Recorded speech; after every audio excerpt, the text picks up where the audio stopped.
Hello, this video is on outputting wedge or keyboard from a digital indicator into a spreadsheet or Excel.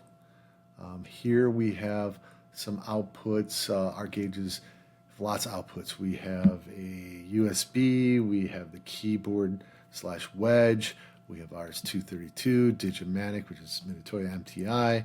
We have some other ones as well. This is a video just on the wedge output. There's a couple different indicators. Doing a little cut and paste here on our display here. This is just a down and dirty video to demonstrate it. But anyways, so we have opened up a spreadsheet. Here is how you would set it up. You would go into the data output menu, which are just instructions right here for these two indicators, and instructions if your indicator looks like this model.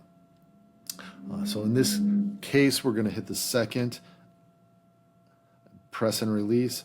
The on zero, press and release. It's the second, press and release. And then we would use the apply, move, and change. So in this case, the change to go to the wedge output. And then we would hit the apply button. So you can hear that my cable right now is plugged into the indicator and the computer.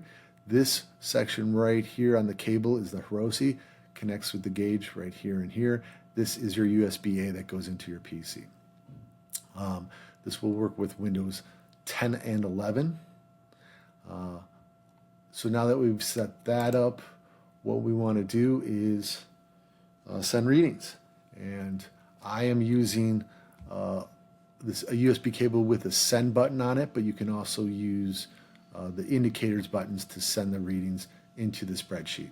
So I'm just going to click the button on the cable and I'm getting readings. Now I'm going to change it from inch to metric, and now we're outputting metric measurements.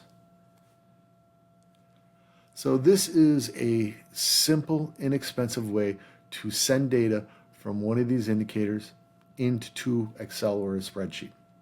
It does not require a $400, $500 cable. It's built in to the indicator. You just have to correctly set the format, and you can buy a cable that's less than $100 and with the send button less than $200. So this is the keyboard wedge output. I hope you enjoyed the video, and please contact us if you have any questions.